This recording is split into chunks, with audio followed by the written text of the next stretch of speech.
Welcome to another powerful discussion with your sister, Dr. Ma'at. I have with me today my brother Ankh is in the building. And family, we're going to be, Brother Ankh and I decided that like each and every Thursday, we are going to go live to just talk about some things. It may be a current event that's going on. It may be something happening in the community, whatever it is. He and I, we're going to go live at least once a week to touch base with the community and talk. I know a lot of you have sent me messages and you say you love the synergy between Brother Ankh and I for years. And he and I have been, oh my goodness, Ankh, I'm thinking we're going on 7 years that you and I have been going live and just educating the community. But how you feeling, Brother Ankh? I'm good, Doc. I'm here. Appreciate you having me slide through. Baltimore in the building, man. I always respect your work and appreciate your work, man. And just shout out to all the supporters that stay with us. Absolutely. Absolutely. A piece of the family that's in the building.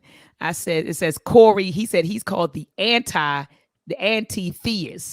So Corey, the anti-theist, is in the building.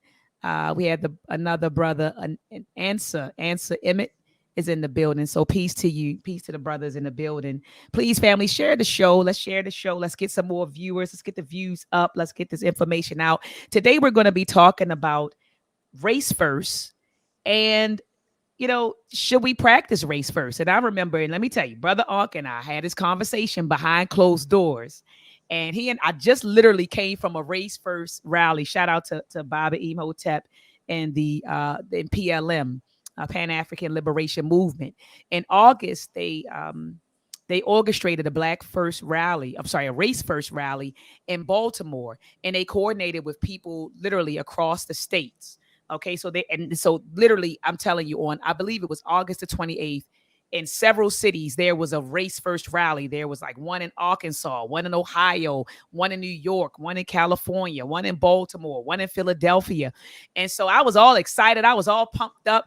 I had my red, black, and green on. And I went to the race first rally with my family, and I came, I called my brother Ankh, when I got in the car. And I said, Brother Ankh, I just came from this race first rally, and I had a ball and da-da-da-da. And he said, Doc, race first? He said, you practice race first? And I said, yeah, I practice race first. He said, well, if you're practicing race first, you're practicing racism and white supremacy.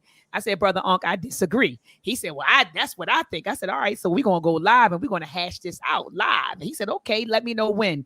And so 2 weeks ago, I think it was either last Thursday, Brother Ankh, or the Thursday before last, we said that we were going to come on and have that public discussion, because usually we have a lot of like discussions behind closed doors, but we said we're going to start having a public discussion on, we're going to invite the public into our discussions. But before we do, Brother Ankh, there was something you wanted to touch on first, and that was something regarding, the Black community. You said a lot of the things that we believe, you said this pandemic really exposed those beliefs for being flawed. You said, so some of the things, and I don't remember exactly what you're saying, and I don't want to put words in your mouth, but when I talked to you on the phone earlier today, you said that the pandemic basically exposed a lot of the beliefs that we were teaching and perpetuating to be false. And so, Brother Ankh, elaborate on that. I want you to expound on that. So I've learned in this experience of really gathering information and getting it, what I learned is that you got to keep people around you that are not afraid to actually test what you're talking about. And so as I had the conversations with the brothers, like specifically the pseudo killers, right? And a lot of things that, he was taught in these grassroots organizations, right? These things have been found to be faulty. Like the race first idea, like that's faulty. Right, just for me and how I feel. Now, the way you explain it, it might be different. But I'm saying just the overall ideas that have been expounded upon over the last 30 years, right? With now in the middle of a pandemic, when you need that serious grassroots organization, it's not there. They got everybody going in the wrong direction, and it's horrible. To think that there are actually Black Christians that are doing a better job at helping Black people when we supposed to be the ones to push the envelope and really giving them real solutions. So the pandemic has rendered All that stuff nonsense. And it's the truth, and the truth hurt. Now, of Mm. course, they're going to demonize me as normal, right? My atheistic beliefs get demonized, right? And we had a conversation about that, and why do these grassroots organizations claim to hate religion, but yet leave religion and get into an even whiter religion called New Age, and still talk crazy? That's unacceptable, Doc. It just says like they leave one religion that was white, Christianity. The version we got was definitely right. We didn't get the Palestinian version. We got the Greek Romanized version, white. We leave that, dive headfirst into the New Age community, white, or we go into what I call, we'll just make it up. We'll just pick and choose what we're going to do, and we'll be that. And I think just the pandemic is such a real situation that your religion can't save you. What you know is the only thing that can guide and direct and inform you. And that's why we all started the families in the first place, to put the community in a position to be guided and instructed and informed in situations just like this, Doc. Absolutely. And I just want to chime in. I remember, and my mom might be watching, but I remember when the pandemic hit, they shut everything down. This was around March 2020.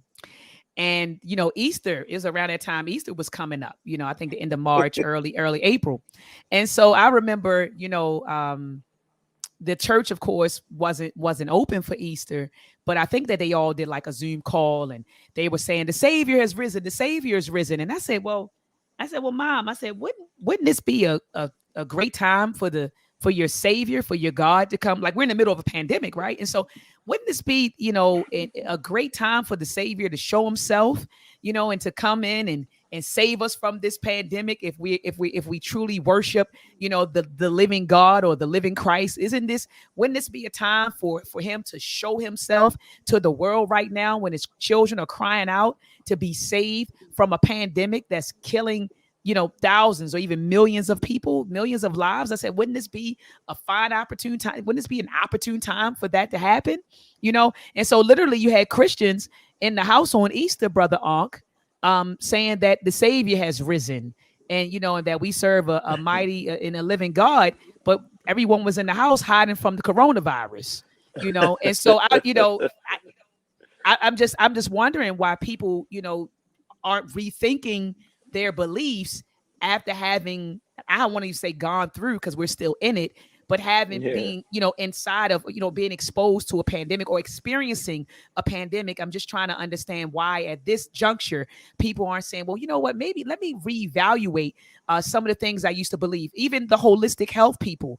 And this is no diss, and Brother Ankh, that I see conventional doctors. I also go to holistic. So it's nothing about, beating up holistic, but I'm talking about the holistic folks who say, well, you don't need to, you don't need modern medicine to heal yourself. The body can heal itself.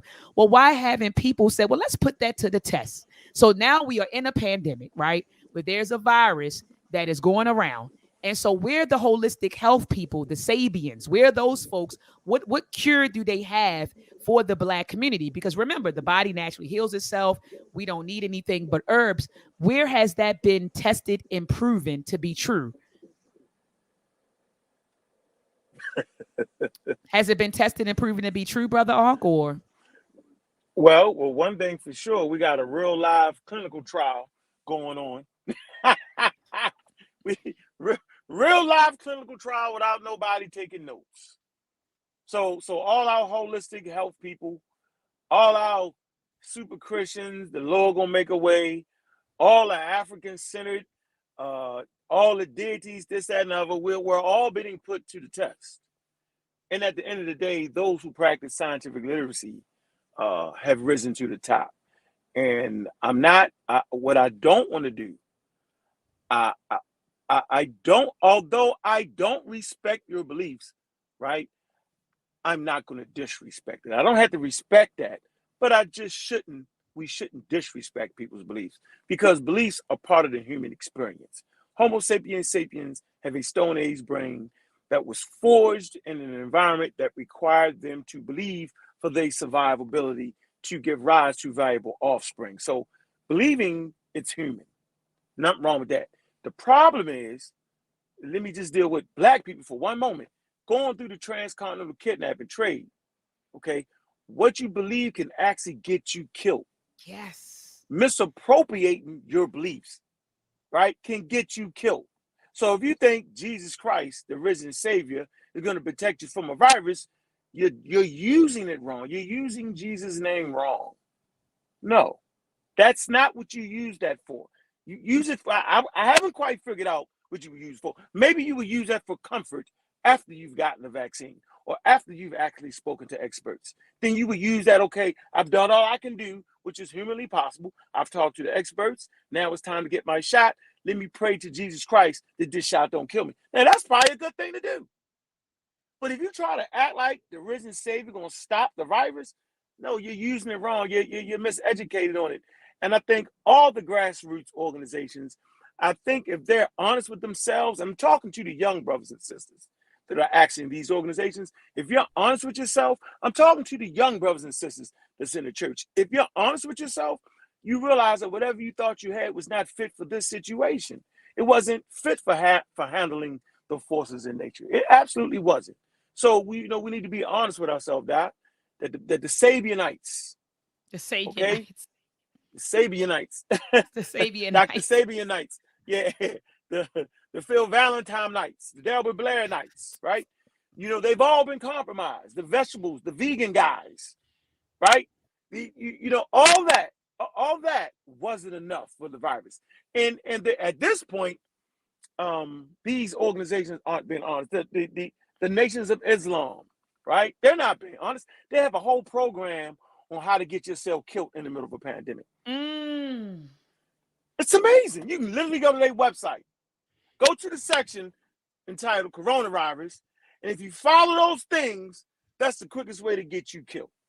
Like, who does that? Navy beans? Like, when was Navy beans ever going to cause an immune response?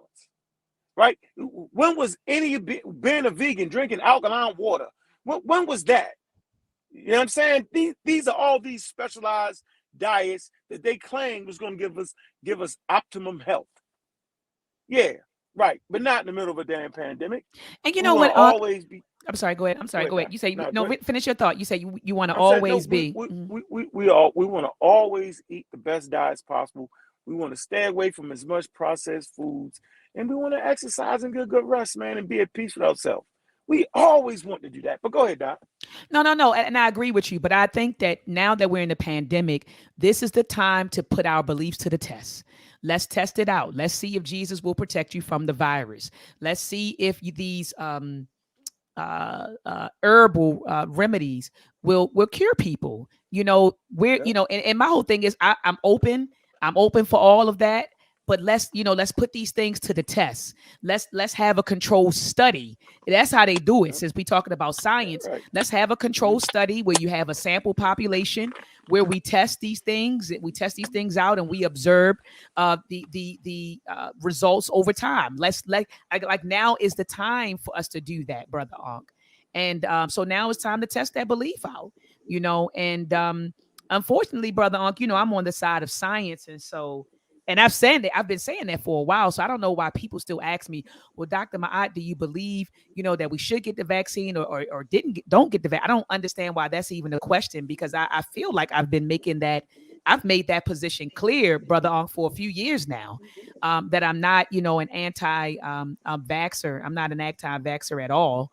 I am pro-vax. I am pro-science. I'm pro-science, so I'm pro-vax.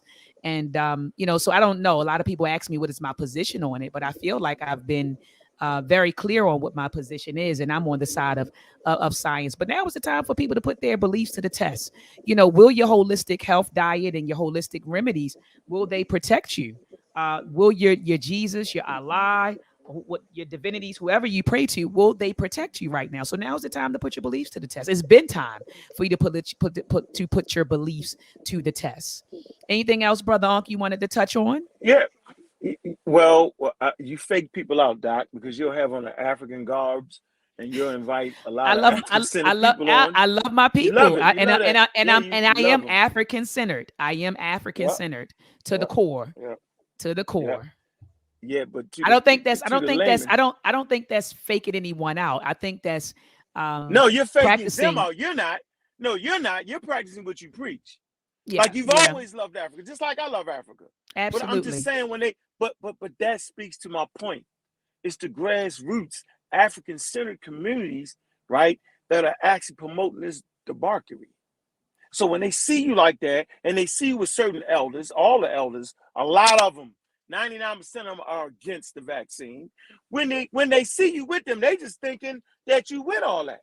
See, you're Well, not like well, you're not like me. let I'm me gonna ask interject. the elder Let right me in his interject. face. Let me interject. Dr. Charles Finch, who is one of our esteemed elders, he got the Yeah, he vaccine different. and he Yeah, he advocates. Hold different. on. Professor James Smalls, he talked about the vaccine. He and I had a conversation. He got the vaccine. So I don't know what elders you've been, I don't know. Maybe I don't even You want to name can't. those You elders. Yeah, I don't want to even name those see. You elders, don't but see. See. I'm See. not going to name See. those You elders. can't. But what I am going to I'm say not is gonna do that it. I'm not gonna my do it. elders, the elders that I hold in high regard, they tell you get the vaccine. But go ahead and continue. Yeah, this ain't the show when we name names. Y'all can catch me on my show. I name them out. But I'm saying I had to, like Professor James Smalls, man. We had a very intelligent, intellectual conversation on said subject. That's all I tell you. Mm-hmm. Just let you know that. Like, man, come on, bro. I love you, bro. Like, can't have you running around in New Rochelle not being vaccinated. Like Absolutely. that was the epic center. You know what I'm saying? No matter how you feel. And but see, Professor is smart, man. He's like, yeah, I looked at that wrong. You're right. I did some research and you're right. Yeah, Yeah, he and is. he He's a was one of smart. the He is first to an. get that He's damn vaccine. He's an yes, he elder. was. Yes, he was. And like you said, I That's an love how elder, he did. man. But you said the key word. He did his research, right? You He's all an had a elder. conversation. He did his research and he came back, said, "Hey, I was wrong," and he went and got it. And Dr. Charles Finch, I had him on last year. This may have been 20, maybe Yeah, we I may have been remember. like 3 or 4 months into the pandemic. And I said, I'm gonna You find that asked. clip. Let me find that clip. I'm gonna find that clip. Yeah, I told you to ask him, remember? Yeah, I'm Because gonna I know find it. the clip. Because I know Charles Finch. He promotes evolution. Like I read, like I knew it was a no-brainer. Like if Diop was around, he would have got it. If Dr. Ben was around, he would have got it. John Jackson, John Henry Clark, they would have got it. Well, because what tool is it that they have? Right? They Right. use the tool of scientific literacy. So yeah, so with Professor Dame Smalls, I just want everybody to know he actually exemplifies what an elder should be.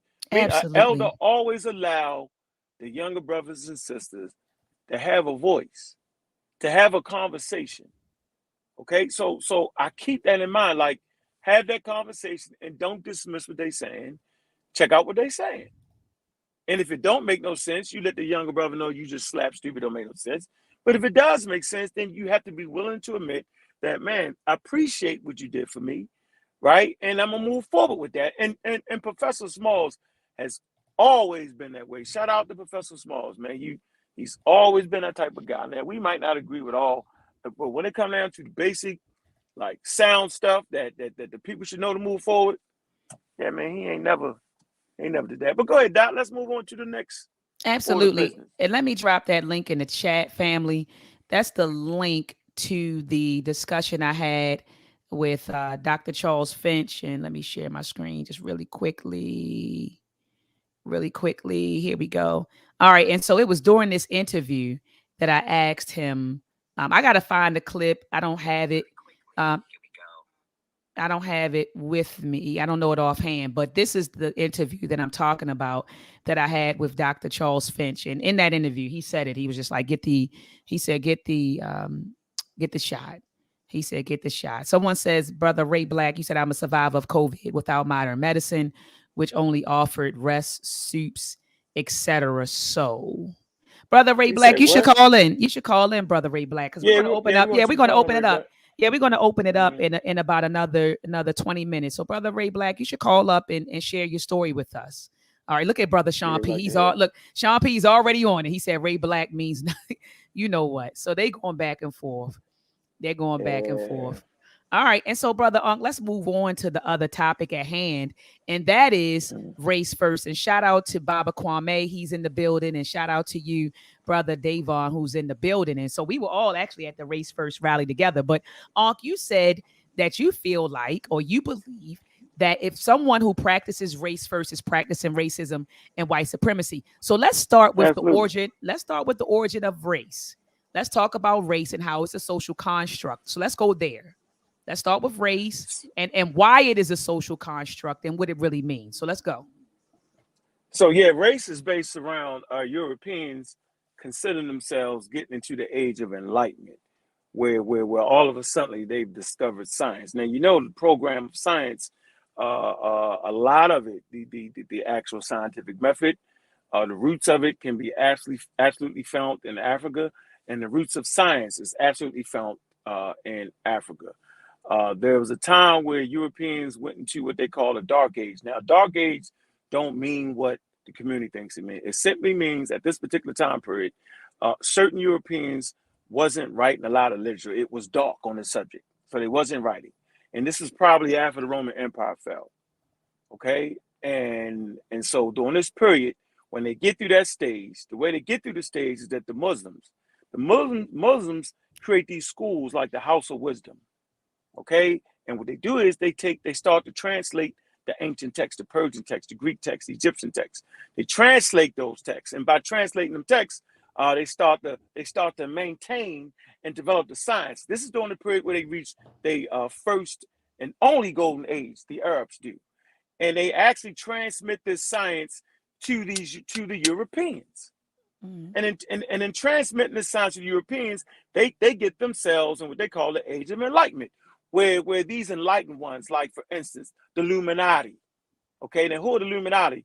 The enlightened ones, the ones that see the light. Watch this. The ones that give reverence to Africa and Egypt as being the mother of all wisdom and knowledge. The same thing with the Masons and the Rosicrucianists. During these time periods, they was given praise to Mama Africa and specifically Egyptians as being the mothers and fathers of wisdom and knowledge in all religions. This is when the whole thing explodes. Now all of a sudden the Europeans they're working on a scientific innovation and they moving. Okay, you get this period called scientific racism. This is during the time period of Sir Charles Darwin. I call him Sir Charles Darwin because that's the way I learned it from Dr. Ben and his Okay. work. Okay. Black man and all his family. Okay, mother, the mother. What is it? Africa, the mothers of Western civilization. He calls them Sir Charles Darwin. Okay, and Albert Churchwood. Not yeah. Is yes, and Albert Churchwood.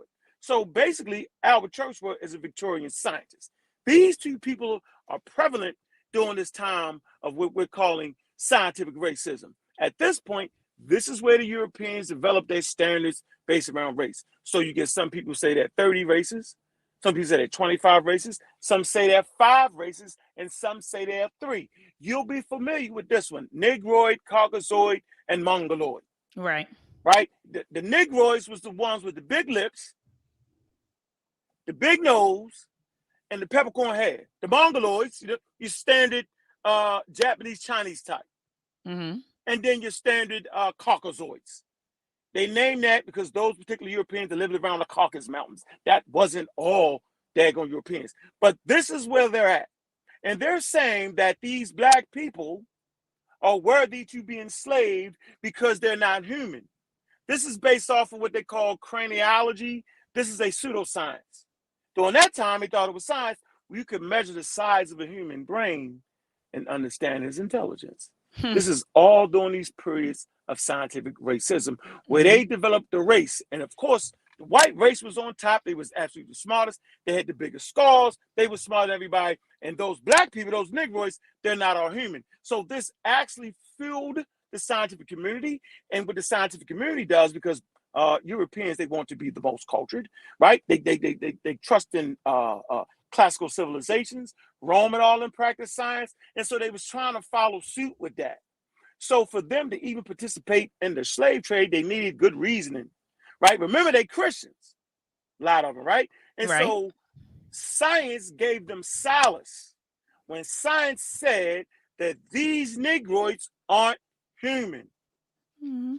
that it be worthy for you to take care of them and enslave them. They're not human. And so this permeated in the science classes in Harvard and Yale, where these rich people could actually, what I want to say, they could actually put monies into the slave trade and feel good about it. Okay? And And so whenever we say cognitive dissonance, race, right? They dealt that it was a means of them dealing with their cognitive dissonance. Keep going. absolutely not right. Mhm. That way we can just, since we want to follow cultured, like the Greeks cultured, the Romans were cultured, and we want to make sure we always have stuff backed by science. Listen to the Mhm. mindset. Then the slave trade is backed by science, and not to mention, they're not Christians, right? So we know about the Papyrus Bull. You've taught on it in nausea. We know about the demarcation line, Right. The right? intercatera, the dumb diverses. Mm-hmm. Dumb diverse intercatera. You say it right. I gotta give it to you. Right. That right there is based off of drawing that line down a map. I think it's Pope Julian the Sixth, Mm-hmm. right? He decrees that wherever land you discover, which is funny, discovering lands where people are already there, funny, Exactly. you Exactly. can enslave the inhabitants and bring them to Christ. So Christopher Columbus and the boys, Spain had the Americas, right? And the Portuguese had Africa. So whenever they discovered the land didn't have a Christian monarch, of course you didn't have a Christian monarch in Africa because they Exactly. weren't Christians, right? You can enslave them and bring their souls to Christ. And by the way, they're not human. It's not until Charles Darwin, okay, circumnavigates the globe. He was very, very intelligent. He studied the plants, animals, and humans. And what Charles Darwin recognized was, he said whenever he would come across an indigenous people, I forget the name he used for me, he called them, man, we argue over this word all the time. What do you want to call it? What am I trying to say, Doc? What do they call it? Is a word that we would think is straight foul. They not. It doesn't mean you're not intelligent. I can't think of the word. Somebody Imbecile? put it Is in it the chat, imbecile? son. Is it imbecile? No, no, no, Oh, no, no, no, no, no, no, no, no, no. what's the word? So What's the word? You said it means. What I does it can't mean, think of the brother? word. Ankh? It, we would think that you just was like a barbarian, but that's not the word he used. It wasn't barbarian. I can't think of the name. It begins with an S. I believe it begins with an S. The point is, Mm-hmm. Charles Darwin would run across these indigenous people. He recognized that the technology and stuff wasn't there. Now you got to know these Europeans was running across these Africans. A lot of them, these people, they wasn't wearing clothes and stuff like that, right? But what Charles Darwin realized was on his trip on the Beagle, he realized that these people were just as intelligent as him. The problem was a lot of times with the language barrier, right? And the way they practice their culture, that was really the differences. But when he would end up figuring out what they were saying and how they would do it, he realized that they had the same learning capacity as anybody. If you read the book called The Beagle with Charles Darwin, you'll see that he talks about how Europeans look at like there's a particular woman who was fighting to escape slavery. So instead of going to slavery, she jumped off the cliff. Mm. So they looked at her as being a barbarian and out of her mind crazy. But when a Japanese or say like a European in Rome took the poison, then they was great for doing it. So he started realizing what they was trying to do. And then he realized that I could teach him anything that I knew. Any high level thing that he thought he knew, he could teach that to the indigenous people he was running across. So then he started to realize, watch this now, based off of not looking at the fact that they got clothes or guns, but measuring their intelligence, right? Based off of the fact of studying plants and animals, right? And the diversity in that, he realized that all humans was basically the same, just diversified in their environment. So he realized that, wait a minute, that basically, based off my travel in the world, that the oldest bones of extinct apes, that he suggested that we will find older humans in Africa first, because in Africa is where he found the oldest such extinct apes, nowhere else. And he realized wherever we find the oldest of something, that's where it normally starts. This is what he said. This was in direct contrast to the scientific racism that one said black people ain't equal to nobody, and two, the Bible that humanity started in Asia somewhere. Remember that. See, we can't even fathom the era that scientific racism came out of. We can't fathom the era that race came out of. During this time period, Europeans actually thought, watch this, Europeans and all indigenous tribes on planet Earth, the indigenous tribes thought that they came from wherever their indigenous story said they came from. The Muslims and the Christians thought that everybody came from Adam and Eve, which is in Asia somewhere. The racist white supremacists said, no, we come from Europe, from Asia.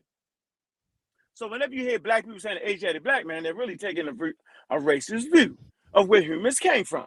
Because this was the Aryan model where the racist white supremacists was saying, just one faction was saying that, no, we come from the Caucasus or we come from Asia.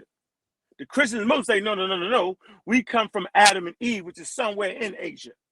But Charles Darwin and that church would say, no, we come from Africa. So this is the environment. This is what was promoted, race. So whenever we get behind that and say, yeah, we the black man, we the this, that, you're really following racism, white supremacy. Because the truth is, it's simply a social construct formulated by crazy white people. Non-scientific, as a matter of fact, the tools they use were absolutely pseudoscientific. And Charles Darwin actually, he proved that, right? Charles Darwin theory is basically the foundation of modern biology. So that's why I say that race first thing, you're messing it up. Okay. And so I'm gonna tell you my other part why you get it. I mean, oh ahead, yeah. Let me no. No. But I appreciate that that history, and I wouldn't refute that history at all, brother Ankh. I mean, I think that I hope by now that it's common knowledge, because we are in the age of information, right? We're in the age of information. And so ignorance is a choice at this point. But in the age of information, I would hope that people would understand that race is a social construct and there is no scientific basis for race, right? It's only Homo sapiens sapien. And human beings are 99.9% the same. I would hope that people would understand that at this point. But there is a such thing as ethnicity, right? There's a such thing as ethnic groups or ethnicities. Okay. And there's a such thing as that. And we live in America where in an environment, right? So that we call America, we live in an environment where ethnicities, or people might want to say race or whatever, tend to look out for each other. I mean, that's just what it is. That's just what it is.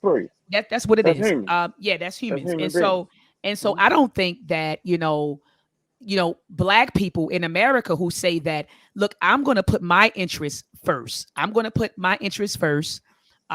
not going to run out here and lock arms with everybody. I'm going to put my interests, the needs of my people, the interests of my people. I don't think it's anything wrong with saying I'm going to put that first. That's what people are doing, brother. Groups of people are doing that. The Jews do it. The Italians do it. The Irish do it. The Chinese are doing it. The Koreans do it.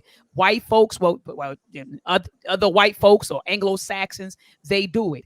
So in this environment, I think that it would be foolish for us to walk around and say, well, I don't want to put my needs first. I want to put the needs of mankind first. I want to put the needs of in the interests of mankind first. When we're in an environment where other people aren't moving like that, other groups of people aren't moving like that. So I don't think that it's necessarily, we're practicing racism, white supremacy, simply because we are in an environment where we're in an environment where groups of people put their needs and they put their wants, they put their interests first. So I think it would be foolish for me as a black woman in America to walk around and say, well, I'm going to look out for the Jews, myself, and so and so, and so and so, and we're going to lock hands. It hasn't been working, and it's never worked. In fact, I want folks to pick up this book, The Hidden Cost of Being African American, How Health Perpetuates Inequality by Thomas M. Shapiro. Shapiro, who's a white dude. He's a white guy.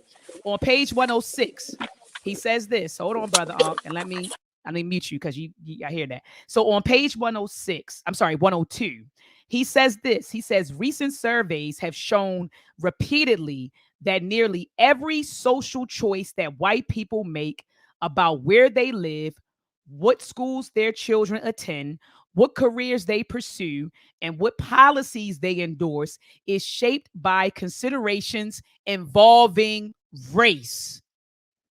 I want to say that one more time. Recent surveys have shown, recent surveys have shown repeatedly that nearly every social choice that white people make about where they live, what schools their children attend, what careers they pursue, and what policies they endorse is shaped by considerations involving race. So white people, they operate with a race first mentality. Dr. Amos Wilson tells that in Blueprint for Black Power. So they promote this idea of we're all in a nation, we're all in America together, but they move as a nation. And I'm talking about white folks. That's how they move. In this book, also, Shapiro talks about how white people promote diversity, but they don't practice it. So are we to sit here and say, okay, we're in an environment where the dominant group of people, right, where they make decisions regarding where they live, what schools their children attend, the careers they pursue, and what policies they endorse. So should we not move like that? So we're supposed to say no. We're gonna continue to assimilate, and we're gonna continue to try to lock arms with these people. Or do you think that we should now be moving like that?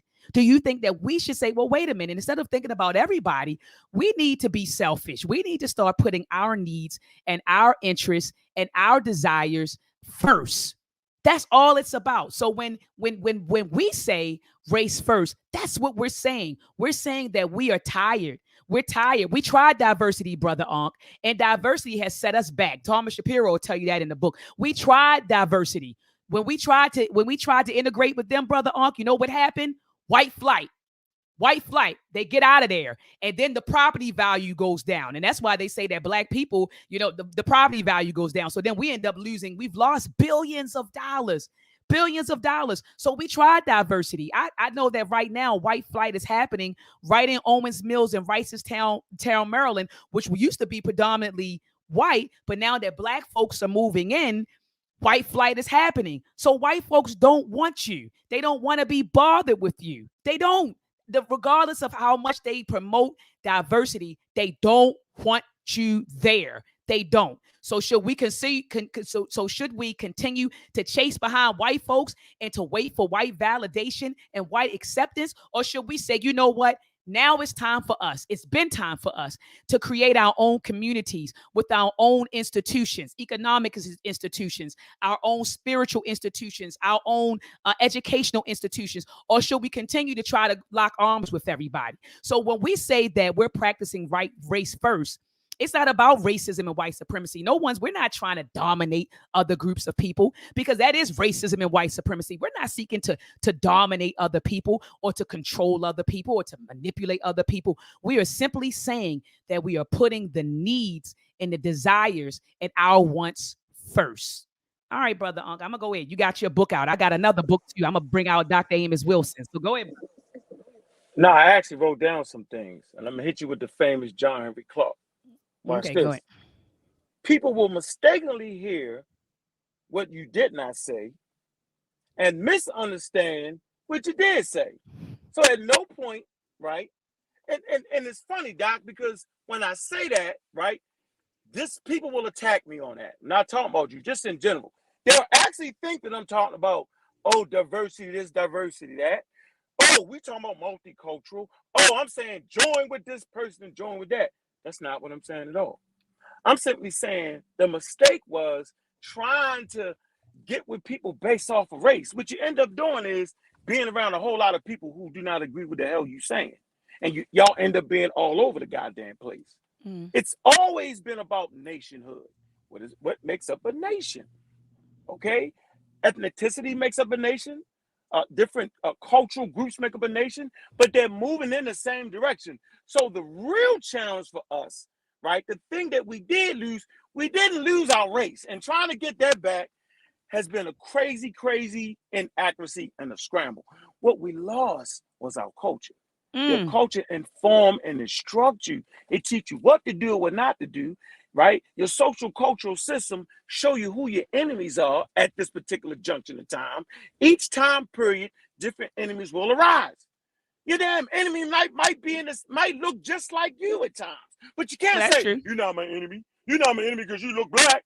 That's the trick, man. Like that's always been the trick, and they don't even follow that rule. See, they don't play that race thing. What they do is they have people that agree with them. That's why America, like Egypt, is a multicultural thing, meaning there are different cultures inside of America that move for the greater whole. So in Africa, right, and this is always the mess up, we have said this is the African race. Wow. On Africa, it's the most diverse population on planet Earth. You got hundreds and thousands of different ethnic groups, tribes. Remember at the Berlin Conference where they divvied it up? Man, sometimes they split right down ethnic groups and got them fighting against each other because they fed into, well, you're this and you're that, you're this, you're that. It's always based on how we move in. So if we get a group of people that's moving in the same goals that you're moving in, then you're successful. But if you're trying to mess with everybody because they look like you, you're in trouble. Because you can look at a person that has dark brown skin and he has predominant European genes. You can't look at a person and say what they are. We do, oh, the eyeball test, she black, they black. Hey, they wearing an Ankh. Man, do you know, yo, that when I wear this Ankh, most people don't even know what you got people wearing an Ankh, right? Watch this. This is the funny part. You got people wearing this Ankh, right? And don't recognize it simply means life. They think it means the womb, Phallus, the phallus in the penis, womb. Yeah, the penis. phallus, the womb, the daggone fallopian tubes, all that. And they pseudoscience. This is simply part of the African meta-nature symbol for life. Whenever you see this, it's just simply talking about life. Right? When you see this represents the people that was moving and pushing scientific information when they could, when they understood. They was trying to get to the point where they was separating their religion from their science. They hadn't quite gotten there yet. But you can look at the medical papyrus, the Edwin Smith medical papyrus, where for the first time in written history, where you see these cures in the systematic empirical data way. Now, on the next page, they talking about the spells and this and that, but they didn't mix it. That means they hadn't quite separated the two. It'd be almost like having a prescription for some medicine, and at the bottom of it having a prayer. Like you're like, what the hell is this? Meaning they hadn't got there yet. But this symbol just said these people really are just innovative. These African people were science-based. They got you thinking this is some kind of spiritual system, spooked out, right? That's what black people mean when they mean spooked out, when they mean spiritual. They don't mean scientific. They mean you got some kind of special power. So if we hooking up with a whole bunch of people that think they got special power, where we really going because we look alike? It ain't about how you look on planet Earth. It's about reaching a common goal for the betterment of the community. So that's what I mean. I mean that if you alleviate the race part, right, then you'll form around what? An ethnic group. We can look it up, Doc. It's really a group of people sharing shared ancestry. Yes, it right, is. with like ideas. That's what I mean. That's Yeah. And it says, absolutely. So we basically saying well, we sort of kind of, because that's I mentioned ethnicity, and I was going to ask you to read the quote. Yeah, you were right. You no, mentioned right. Yep, but you earlier today you said, let me read this quote read that quote that you had in the book, the quote before you started the quote that you had on the paper that you read right before you started again. Read that quote. Yeah, I wrote it. Yeah. You wrote it.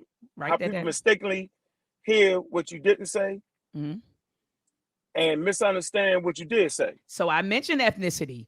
And again, and I just sure Googled did. it really quickly. It says, so ethnicity is the fact or state of belonging to a social group that has a common national or cultural tradition. So Johnson said that Jews are not a race. We never said that the Jews were a race, right? When I mentioned ethnicity groups, I started talking, I started breaking it down, and I named the Jews, right? And I said, so I mentioned them in the context of an ethnicity. I referred to them as an ethnic group. So I just kind of wanted to say that. But yeah, again, brother Ankh, It's deep, Doc. it is definitely deep. And we needed this conversation because we're really saying the same thing. We both agree that we need a program that will pull us and tie us together and galvanize us, that will push us in a direction that will take care of our community needs. That's all we say. We saying the same thing, Doc. Right? But what you mean and what you say ain't what they thinking, Doc. I'm telling you, I hope not. They're not thinking that, Doc. They're not thinking that because they anti-scientific. They act like to be African is to be anti-scientific. No, to be African is to be scientific. Like, I don't get it. Like, to be scientific is not to be the white man. No, to be scientific is to be African. To be sovereign, to want to fight for that. To want to work towards a common goal. Like for instance, I'm gonna make this quick. And you listen, people call in. Mm-hmm. For instance, right?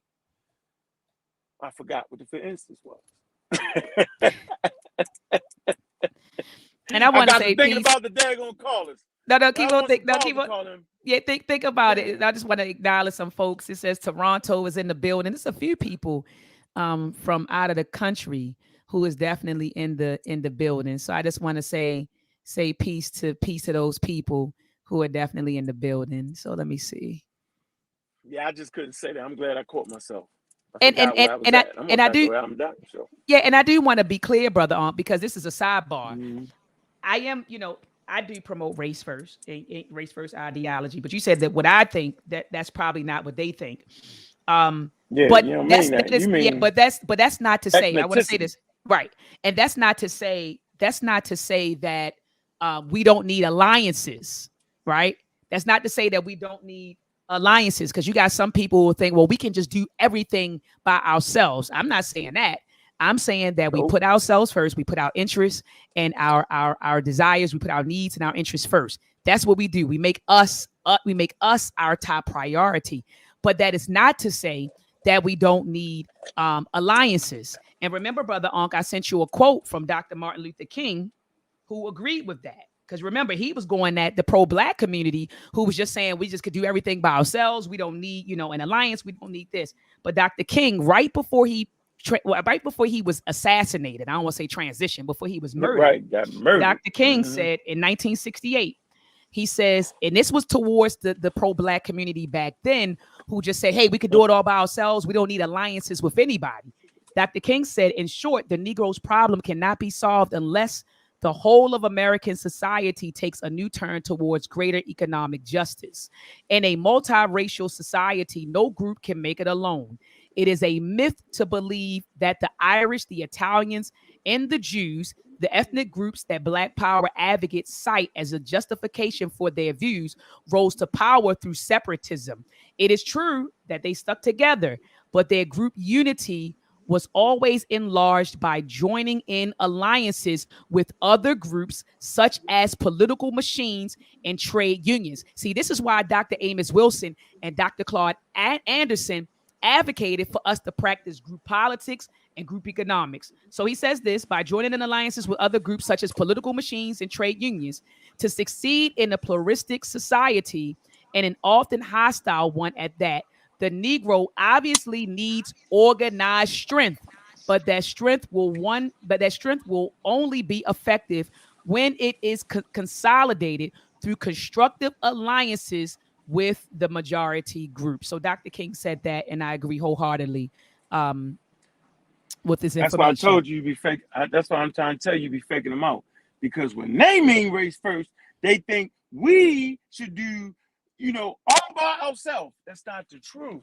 See, that's never been that's not reality. That's why I said the pandemic put us in a situation to realize, that we never was living in reality. These groups were based off of your melanin, the color of your skin. And for me, I'm understanding now that was really a trick. They wanted you to focus on the color of your skin. As long as you focus on that, you would miss your real goal. Your real goal was to understand where the hell you was and how you navigate through that world. Your real goal was to figure out, if I can't do it, then I got to find somebody that can do it.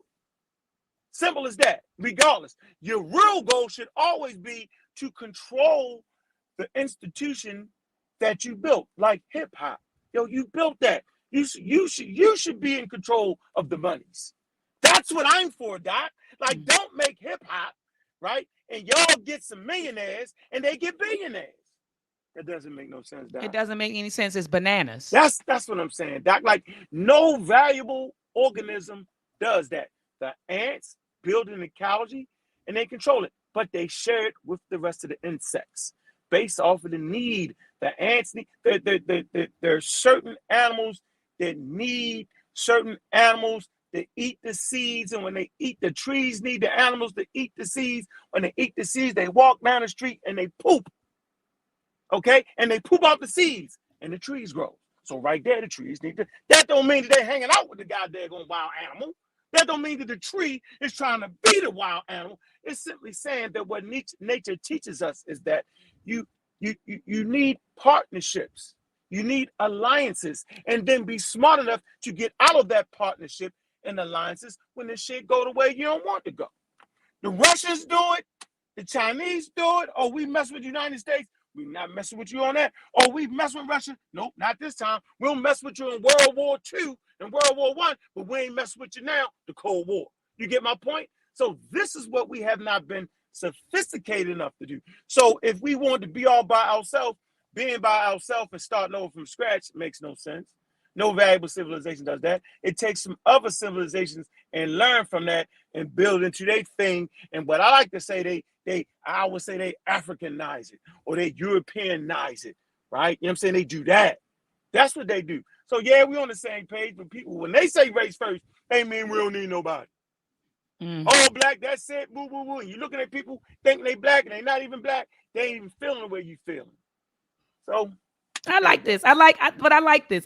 But I love in the chat, and there are a few brothers and sisters who are mentioning culture, and culture being that thing that glue for us. Brother Ankh, I want you to define culture and tell me how important is it to be in control of our own culture. Let's start there. So, what is culture? Man, what is culture? Well, language transmit culture. So African Americans have developed a language to transmit their culture. And I always say that African Americans have a culture. Matter of fact, the culture is so popular that if worked properly, we would have a lot of things for us. We bring in millions and billions of dollars for other people, when it was our culture that actually spawned that. So culture is the thing to teach you and help you manipulate and navigate your environment. Culture teach you who your enemies are. Mm-hmm. You might not have the same enemy 5 years down the line. The enemies may change, but culture teach you that. Culture instructs you and informs you of who you are and where you at. Black people forgot where the hell they was at because we don't have a culture that will pick up that. We have not deified science. We're supposed to have been deified science. And deified education. So deified education, deified science. Keep on going, brother Ankh. You got me getting all pumped up. Yeah, you're getting into it, Doc. But see, that's what you're doing, though, Doc. You have deified education. So much so that your students be like, even if I fail her class, I'm gonna know something. I don't know if I should say that. No, that's good. That's good. They did say it, though. You got the hardest class. You got the hard, you run a tight ship because you love those students, Doc, and you know what it means. Like you cut from the old school when education meant something to these. Like you're giving the students an advantage, and it's a disadvantage when you let them slide on their bull crap, because the world's not gonna let them slide. So you encapsulate culture to your class. Absolutely. That's why you let me speak. You let me speak. You let me. You bring woe is me. That's my greatest moment every year when you had your classes come in every semester, and I do that. That's man, I'm really getting the chance to really, wow. And you have deified schooling. You have deified doing things the right way. You stand by those principles. Simple as that. And that's what our culture hasn't done so far as a whole. Like we talk about it, the Nation of Islam talk about it. They talk about we don't need the vaccine. We would take the vaccine if we tested the vaccine. Well, come on, Doc. Like how many grants, right? We can all start marching right now saying, yo, we want to build a science center housing Black scientists, right? So that we can, quote unquote, test the daggone vaccine. Like that's out of our scope to do things like build an institution of science that can actually take an independent study, independent research to see, okay, we got the vaccines, we got the DNA, we got the virus, we did, let's see what this is. And then we can bring it back to our community. Well, this is what it is. You know why we don't do it? Because it would literally bust all the crazy myths surrounding these things. It would literally destroy your organization. It wouldn't be no Nation of Islam. Because the people that they actually sent to school will come back and say, y'all just wrong. Shout out to Brother Sean, man. Yes. Man, purchase his book, What COVID-19 Taught Me. Taught me, yes. Right? That book's that's the hottest joint. If you don't know, read that book. It'll put you in a position to understand. The book is full of the experts, right? We're science advocates. Let me speak for myself. I'm an advocate of science. Dr. Mayat is an expert at what she do, but I advocate for what she does. When it comes down to her field study and her research and what she does, right? Engineering, I send people to her. I look at her work. I listen to her conversations, right? I'm relying on her expertise. This is what that book does. It relies on the expertise. People will say, well, Sean's not an expert. Well, he doesn't have to be that. Not at all. It's about what it taught him. Right. In my humble opinion, this is the book that grassroots organizations, back community, regular old Christian African Americans, regular old anybody that's in this pandemic can pick up to get that book. Pick up that book. And so I have a question. So I need to purchase a book. I told him I pledged 20 copies when he released it. And I want to read it for myself as well. But do you think, Brother Ankh, that his book is for the layman? Like you said, so anybody can pick up the book, or do you think he was talking to a particular audience, or what do you think? So he said, well, what I learned, but the way that he, I guess the language he uses, the way he disseminates the information, is it for the lay person? No, his book is for a person like me, and a person like me. I never finished college. I spent a lot of time acting crazy in the street for no apparent reason. I couldn't really tell you why I did it. Right? I had two parents, aunts, uncle, but this book is written for people like this on the show. That it's written for everybody that ain't a damn doctor. And hold on, and doctors can read it, because just because you're a doctor don't mean you understand the virus. Let's not get that twisted. Yeah. It's written for us. Yeah. And that's why I say for the lay person, a lay person is just a person that doesn't have like the knowledge in the particular, subject. All right. But yeah. So you cleared me up. No, I just wanted to, that's what I meant. So you were like, yeah, basically your answer was yes, it is for the lay person. Yes. And so Sister Cherie Jones, she said, we must gain respect before anyone will want to ally with us. She said, we appear so weak right now. We do, Queen. Brother Conrad, you said organization is the key and we good. So shout out to Kai Kilimanjaro. Please go to Kemetic Press University. He has a book called On Organization. And so we do have to get organized. And I do want to salute Brother Pierre Blackett, who's in the building. Brother Sutek, I see you. Queen Mother Althea is in the building. My sister, Miss Tiffany. You got New Black World Order, Brother Zane, the Dagger Squad, Brother Garfield's in the building. And Brother Garfield has a book out also on the misconceptions. What is it called? Misconceptions of Hebrew. The Black Hebrew Israelites. The Black Hebrew Israelites. So family, make sure that you get that book there. Brother Sean P., I see that he's in the building as well. Trying to think that I miss anybody. I think Mika. I saw Mika. Sosa, man. I am Sosa pseudo killer official. Yeah, I am Sosa, and Mika is in the building. So peace to everyone. So this is what we're going to do at the last. We'll entertain some calls. Let me see. I don't really want to say calls, but some folks coming in. So I'm going to drop the link. Yeah, I'm going to drop the link in the chat.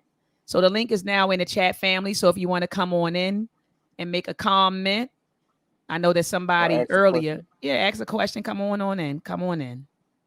Yeah, the chatty patties. Oh, the vaccine. What about long-term effects of the vaccine? What about this? But what about the long-term effects for COVID? That's interesting how people are worried about a long-term effect from a vaccine, right? We pretty much there is no 40-year long-term study on the COVID vaccine. So forget about that. In 40 years, all y'all be dead anyway. You know what? If you're 30, you be 75. So what you tripping, really? All right. So Really? we got our first person, Brother No, Lionel. no arguing either, Doc. No Yeah, no arguing over there, arguing. Doc. Yeah, I'm no not doing it. Okay. arguing. Yeah, I'm not doing no All right. arguing and none Yeah, of we the can't back do and that. forth stuff that'll get you kicked off the screen. All right. So here you go, brother Lionel. You have the floor, sir. All right. Pseudo killers is the being a pseudo killer is the vaccine against the pseudos, et cetera, et cetera. What's up, brother? What's up, Doctor How, Mayat? What's going how you on with doing, you, brother? brother? How are you? I'm doing okay. I just want to chime in a little bit. I'm gonna hit y'all with something fierce. I think that black people should move according to the objective conditions we live under right now. Okay. So you say you think that black people, when you say move, are you saying repatriate, brother? No, like we need to operate according to the objective conditions that we're in right now in this time period in America. Okay, so you're saying the way we govern ourselves, the way we operate, you're saying that we need to operate based on our environment, right? Yes, Okay. because we're not under the segregation, the time period that the Black Panthers and Dr. King came under. We're kind of a little bit Oh, more I get what you're integrated saying. socially. Yeah, that's what I say. I get So what he's saying. I get what he's saying. so we need to operate under that umbrella. Like to give you an example, like historically the Black Panthers, we had a saying where we said that we're looking at the problems of black people. I mean, we're looking at 400 years of slavery and Jim Crow through the lenses of Marxism, Leninism, right? That was our motto. That is what we stood by, what we stand by. But when you look at the time period, like when Fred Hampton and stuff came out, the Black Panther Party had to move differently. We had to try to ally ourselves with the Puerto Rican lords, I think there was their names, and these white people, I forget. They walked around with the Confederate flag, but if you saw the movie, the Judas, the Black Messiah, you know what I'm talking about. We have to have an international thing going with our struggle too. You know, Oh, and again, Dr. Amos Wilson would agree with that. He advocated for, he called it a global Pan African system, a global Pan African economical, political, and social system. So thank you so much, brother, for your input. I really appreciate you calling in or coming in and just giving us your input. Thank you so much, brother. Peace and love. right on, right on. Yeah, thank you, brother. I always say we should create a culture based around our environment, based around what we're going through now. I think that's important, right? And so, like what they was doing back in the '60s and the '70s, that's not palatable for right now. That's why a lot of times your kids look at you like you're crazy when you be saying this, that, no. Nope. You gotta talk to them. Where we at now in the world, right? And you got to explain to them the importance of certain things. So we need to develop a culture around there. Doing it the old way, that's not, you know what I mean? Some things we can take, but some things just don't even make sense right now. All right, brother Brother's Corey. right. Yeah, I added brother Corey, and he's right. He is right. It's right. Uh, And you know, and ain't Dr. Amos Wilson talks about that culture. He said culture isn't I think he said it's not static, it's dynamic. Things evolve. And so you gotta adapt to your environment, right? Because your culture is created to fortify you, right? Or to strengthen you or to protect you. Like, you know, and so yes. you gotta so if the environment changes, then the culture has to change. You can't say, well, I'm gonna keep on practicing the same culture, but I'm in a totally different environment. You have to adapt the culture. All right. Yeah, we All right. can't we can't adapt gang culture because gang culture actually kills off the valuable offspring that would give rise to other valuable offspring. You're killing the young people off. Absolutely. I mean, how long can you keep killing young people off before you start to take a hit? It's about bringing in a valuable. When I say valuable offspring, I'm saying healthy males and females, right? That will give birth to healthy males and females. Simple as that. Like that's what it all boils down to, right? You might not want to hear it, but yeah. So if gang culture kills off all the young people, then you know that's the wrong culture. That's just that simple. Like It's a disempowering culture. Dr. Claude Anderson talks about that we need to create an empowering culture. He said right now, Black people. So, and I stand corrected, Brother Unc, because remember I used to debate you. Oh, we ain't got no culture. We ain't got, but that's not it. We yeah, we do, do. and you were Yeah, right. we You beat me up. You beat me up bad on that. I was like, but what I was trying to say, Brother Unc, is that the culture we currently have in place is a disempowering culture. Is not an yeah, empowering culture. And that is what I yeah, should yeah, have articulated to you. But I said, we don't have a yeah. culture. And so you beat me up on that point bad. But we do. It's just we have to Now, make I a understood where culture. you was at. I I, Yeah. I kind of got what you. I knew you always. You never out the goddamn on game. Trust me. Yeah, but it was I should have expressed that differently than just saying like, Hmm. oh, we don't have one. We do have one. It's just not one that is empowering, and that's what I should have communicated to you, family. I dropped the link in the chat. Come on in. I saw Brother Corey. You did click the link. You came in. I added you, and then you left back out. So, Brother Corey, where are you? So Is anyone else let coming me in? Is read any? this. Let me Mhm. read this. We got in the chat. It says, "How Power TV says I'm not getting vaccinated. That's my decision." It says, "If you're vaccinated, cool. Do you? I'm done." Yeah, and I get that. But let me add this to it. If you're not getting vaccinated, that's because one, you are afraid, and two, you have latched on to bad information. It's no one would make that like it's like this. If you on a ship that just hit an iceberg, right? And you got family and friends, you would make the choice to get into the lifeboats because the ship is sinking. That would be an informed choice. For you to say, I'm just not getting off here because it ain't gonna sink and I'm not gonna live my family, then that means you're making a bad decision based off of bad information. I mean, there is like that. We're not allowing that. That's that Kyrie Irving malarkey about decision. The voiceless people. No, what about the voices of the Black people that have died from COVID-19? We need to be a voice for them. So an informed decision on a ship that has hit the iceberg, not to get in the lifeboats, which are readily available, to make the decision to stay on the ship, knowing you got family and daughters with you, to say, no, we're going to stay right here and it's sinking. And the captain, who is the professional ship navigator, is getting in the lifeboat saying, no, she's sinking. That's it. And the people that run the ship with the motors and the engine said, no, it's sinking. For you to keep saying, I'm going to stay right here, that's my choice. No, it's not your, you don't have a choice to influence your kids to drown. See, sometimes, Doc, we just don't make no sense. And we don't think we're making sense because we stick that chest out based off of our limited understanding of the knowledge. That's why that book is important, because whenever you say you're not getting vaccinated, first of all, everybody in the chat is vaccinated. Let's get that straight. So now you're saying that you're vaccinated and you're being afforded the protection of science. But now all of a sudden, this is a new vaccine. I'm not taking it. That means you do not understand. What they say, Doc, ignorance is bliss. What you do not know, what you do not know, you don't worry about. So we're talking about right now, we're talking about informed decisions. I'm not trying to make nobody get no shot. My job is to give people the proper information so that they can make an informed decision. That's the purpose of the book. So that you can make an informed, not a crazy radical against the United States government. I hate this, the white people.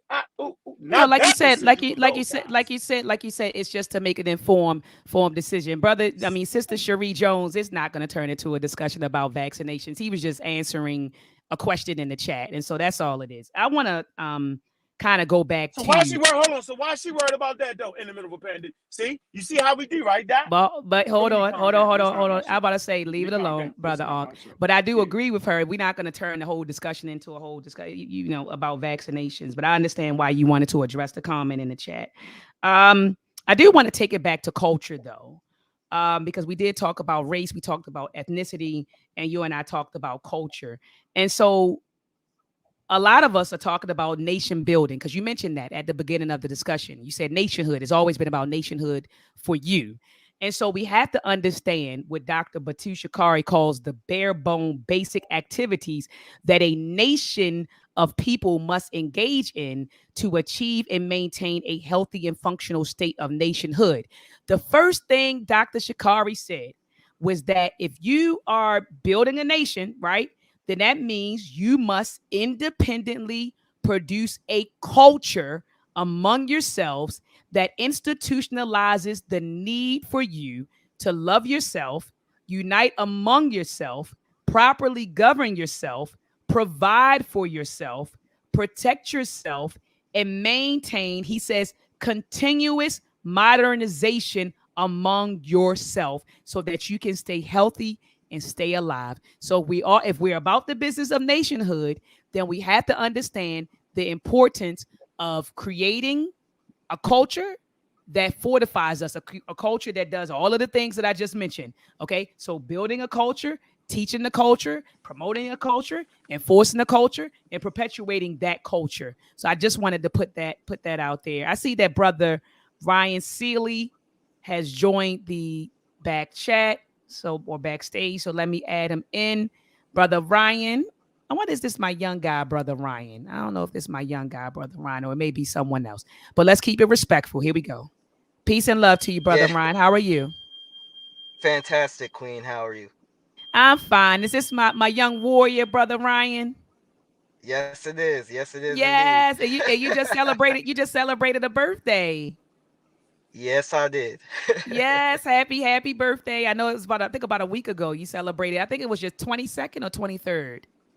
Yeah, my 22nd. Your 22nd birthday. So happy birthday, beloved. But what is your question, brother? Oh, well, I won't lie. I kind of jumped in late. I was busy. I was kind of doing things. What's the subject matter at hand? Oh, I thought you came in because you were listening. We talked about, oh my goodness, we talked about so much. So at the beginning of the discussion, we talked about how um, the pandemic has exposed a lot of beliefs, that we were teaching and that we held as just being false. So we talked about that. And then we Hmm. moved into a race first discussion. Um, Brother Ankh says if you're practicing race first, you're practicing racism and white supremacy. And then I kind of gave my spill on that, and that was it. So what's your take, brother Ryan? Well, when it comes to race first thing, I think that that's very important because with black people, we have this whole problem still now, and this was very sad, sister. In 2021, the first step. And I remember my ancestor Stokely Carmichael. He said, I'm pretty sure it was him who said something about this. Like black people, the first step to empowerment or whatever is us loving ourselves, and we still don't have that down packed. There's still too many black women who got Marilyn Monroe up in their bedroom. Too many black men who look up to the Italians, these gangsters. I remember Colin Muhammad was talking about this sadly in the 90s, sister. All the way back in the 90s. But if you listen to Colin Muhammad today, a lot of stuff he was talking about in the 90s, it still applies today. What Malcolm X was saying still applies today. So a major problem I see still with black people is we haven't even gotten to the first step of black empowerment, which is us learning to love ourselves. We want to be LGBTQ first. We want to be Greek fraternity first. We Go want to do ahead, all young this. brother.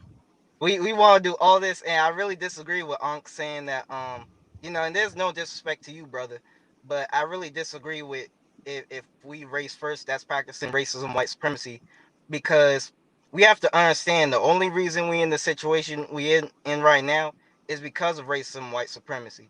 So the thing is with black empowerment and being race first, that's just us saying that we putting our people first before everybody else. You know what I'm saying?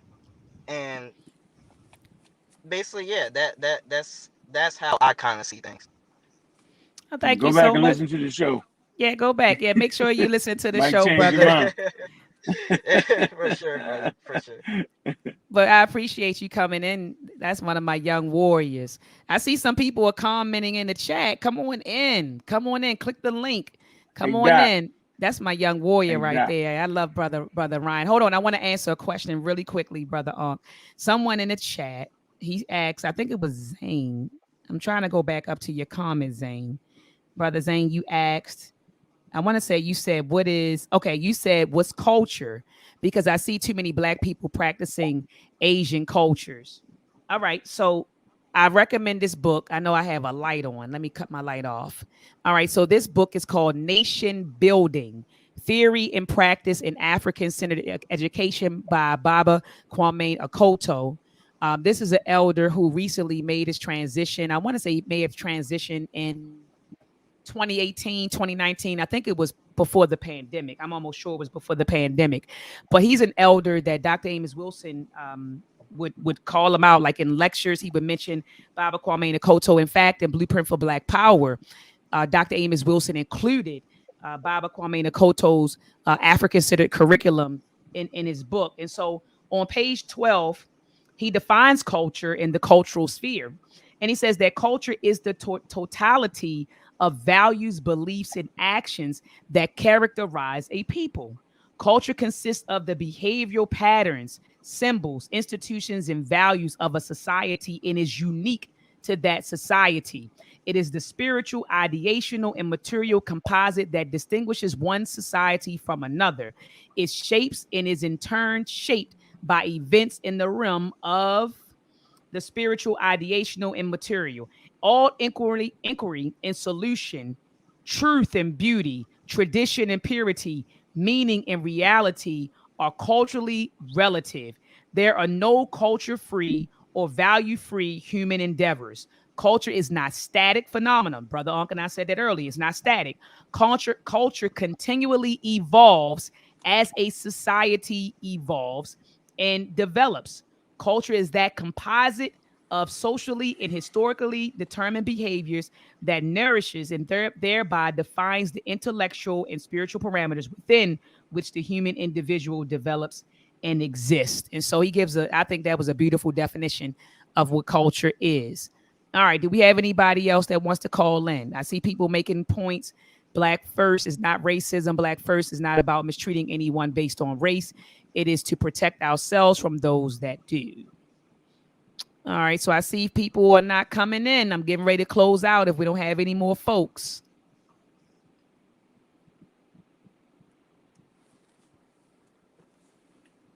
Someone said, when you find out what spirituality is, send it my way. Brother Sean P says spirituality is not ours. I want to know what you mean by that, brother Sean P. I'm gonna hit you up by that. I'm hit you up. You said keep Kamoyo is, he said Kamoyo. He says Kamoyo is ours. Spirituality was started by Europeans. So you're saying Kamoyo. Kamoyo is ours. And I think that brother Kobe Paisa, he has a book called Beautiful Lessons in Kamoyo. So I'm gonna definitely make sure I grab that book. Is anyone else coming in? Is anyone else coming in to talk to Brother Ankh and I? Otherwise, I'm gonna let us go. And we got 70,000 people, Brother Ankh, rocking out with us right now. 70,000 people. He says, Brother Kofi and Asar, yes, they speak on you. And Chatty Patty. We got a lot of Chatty Patties in the chat. But they can't formulate their words together. They can Chatty Patty though. Right, but then won't come into scared to death. Yeah. Scared to death to put their ideas out there in the world. This is what I will say. Me personally, I'm not gonna sit on the platform and talk about culture and not talk about the culture that African Americans promote that could potentially get them killed. That's right. I'm not gonna sit on the platform That's right. in the middle of a damn pandemic and not talk about vaccines. I'm not gonna do it. Because if we're talking about culture and we're talking about nationhood, the first thing you gotta do is make sure the people is healthy, Doc. Oh, that's a fact. You cannot have a culture without healthy people. And you can't have a culture that doesn't understand the importance of STEM. Because this is what I said last night when I was on the panel. It's called Think Beyond Black. If we're going to talk about nation building, we have to focus on STEM. I'm sorry. I mean, STEM build has a to be nation the without focal it. point. You can't build a nation without STEM. That's a fact. You can't build a nation without STEM. So if you're talking about nation building, we had to talk about STEM. Because STEM has to be the core. Watch this, right? Your culture has to be formulated around culture. That has to be your centerpiece. Formulated around science, STEM, right? Your outskirts, your protection has to be science. Now, within all of that, right, in between the center, right? So you got your center, your core, science, right? STEM. Your outside, science. That's your protection, right? Then, in between those two things, then you have your beliefs. Because whether y'all know it or not, man, we could have a panel and ask everybody what spirituality is. And they all have a different definition. We can ask them what God is. They'll all have a different definition. So you could never build a culture on everybody, build something based off of everybody's interpretations. That's not gonna happen. We need things that are solid. When it's time to protect ourselves, we're not gonna argue. We're not gonna debate over whether guns, whether this, whatever it is. We can give you a solid answer. Okay, what do we need to protect ourselves? With the religion part, there is not a solid answer. That's why I always say that really that's a personal thing, for real. Everybody got their own personal God, whether you know it or not. My mother, she had a different idea on what Jesus was from what your mother thinks Jesus was or is. There is no consensus on what Jesus is or what he can actually do. It's all in your mind anyway. It's based on what you read and how you interpret it, and then what okay, so then which book are you reading in the Bible? Like which version? Is it the King James version, the New King James version, the international version, right? Is the Quran, is it like it's all of that. That's the human element. But when we talk about STEM, when you talk about things that are vital to your survivability, they got to be solid, Doc. You got to know where the water is, and you got to know how to get the water out from where it is, and you got to get it to the damn people, or they're gonna die in 3 days. It's that simple, Doc. Right. And I'll end with that statement. Or creating, as you always talk about, evolutionary minded medicine, so that we, so that we won't die, That's the STEM, right? right? See, And there our, you and go. our, and our, and our, that's, I mean, so that we won't die. I mean, so I had Brother Corey here. He says, Brother Corey, the anti-theist. Peace to you, bro. He just got out of there again, Brother Corey. You literally came in and left back out twice, Brother Corey. I'm starting to think it's He ain't doing it intentional, on purpose. brother. He I ain't think doing it it's. on purpose. He Hey, say. so You say Doc, you he. talked about evolution, right? Mm-hmm. Yeah, but if you understood evolution, you wouldn't be talking crazy about a vaccine and a virus. You would leave it alone. Who you talking about? See what Me? I'm saying? Are you talking about? Not you. I'm Oh, saying, okay, okay. I'm I say, saying, hold up. I'm saying the chatty patties in the chat. If they understood evolution, then they would understand the need There is Brother for Corey. mRNA vaccine. They would understand the need for that. If they understood global warming, which takes scientific literacy, then they would know that more viruses will be coming based off of global warming, and that you need your medicine to be evolutionary minded. Go ahead, Corey, shut up. But that's my point. Peace, Brother Corey. How are you? Peace, peace. Can y'all hear me? Yes, that's our Loud and brother. clear. What's up, Corey? Pseudo killer official. What's Oh up, yeah, Corey? yeah, yeah. Yeah, I like these are the conversations I like, the ones that kind of really um these kind of conversations kind of challenge where we at, as far as black people trying to get to a better understanding of where we at in this life that we in. So I just really appreciate everything that both of y'all said. um the thing with me and race first, I think race first, and I ain't come on here to offend nobody or nothing, but I think race first is counterproductive because one tends to miss out on opportunities when we put race into play, um,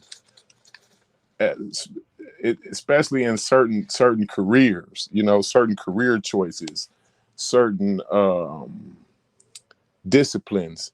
The race first thing just cannot be. The scientific fields, like you said, STEM.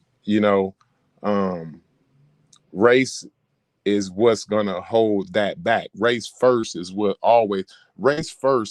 holding us back as human beings, not as black people.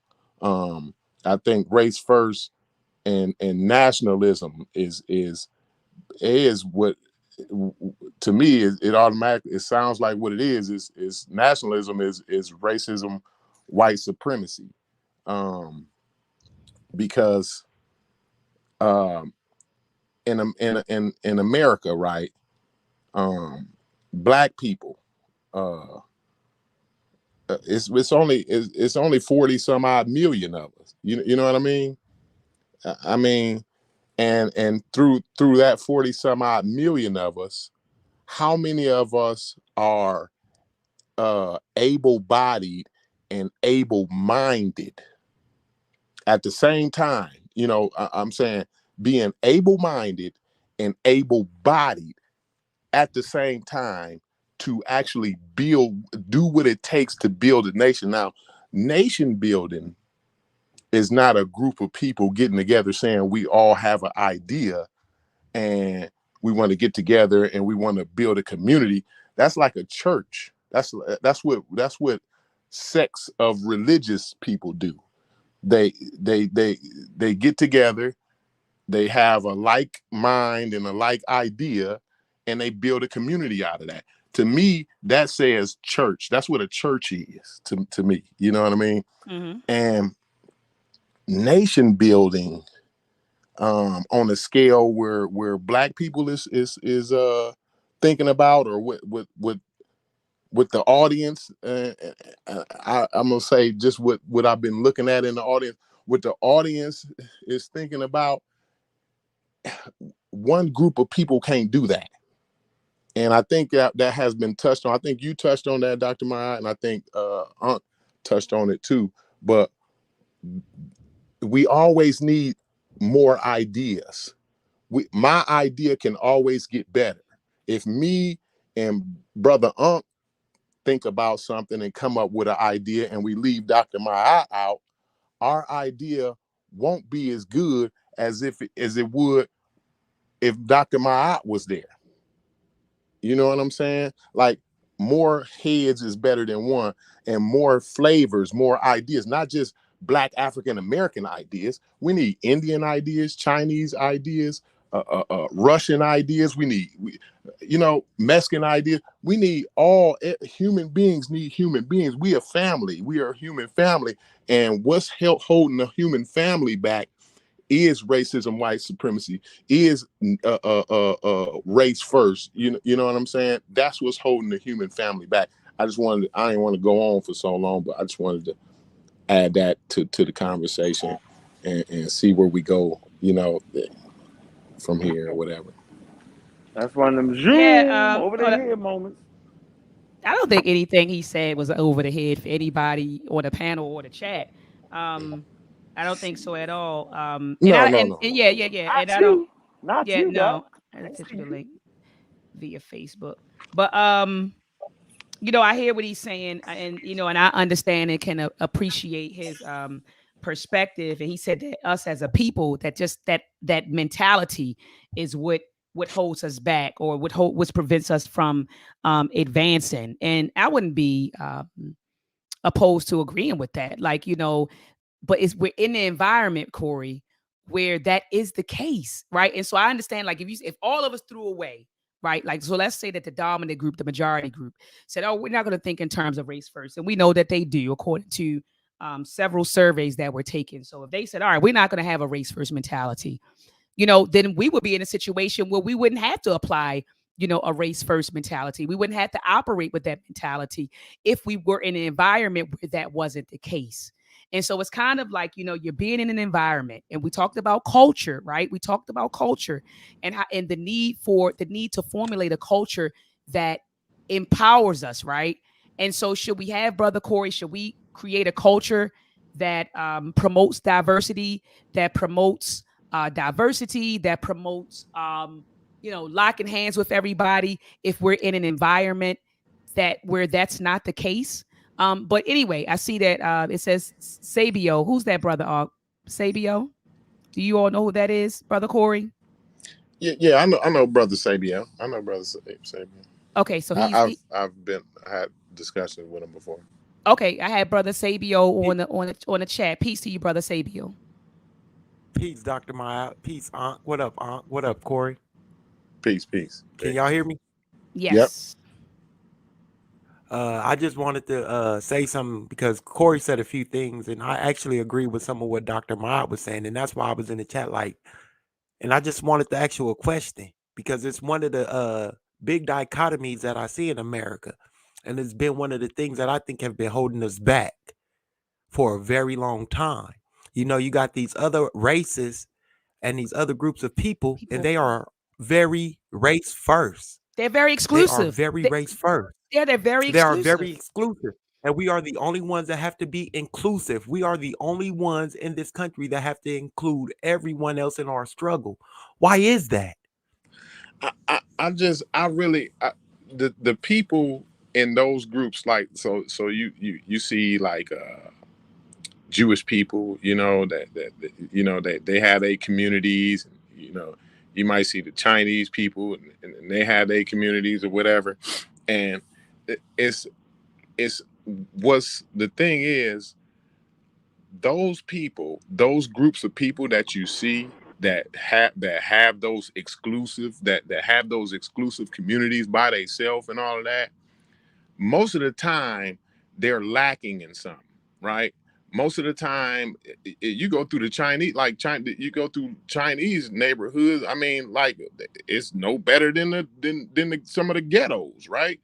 Um, uh, but you do have the Chinese that's doing good, and look where those Chinese people that's got the money live at. They live amongst everybody else, right?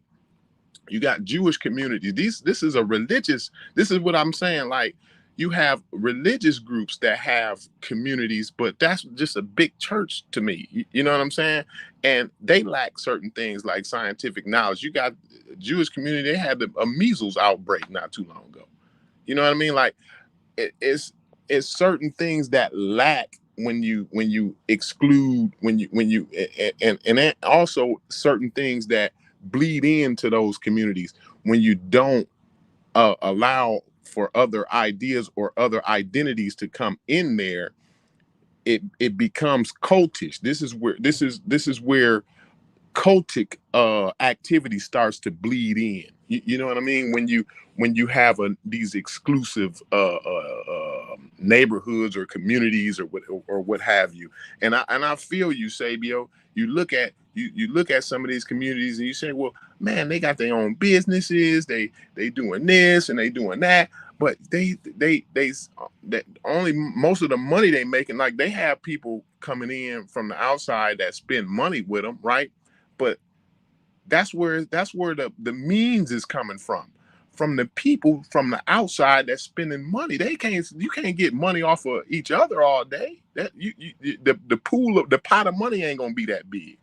So the exclusiveness only goes so far. You, Oh you no, see what no. I'm saying? But go ahead, When John. you say it goes so far, Mm-hmm.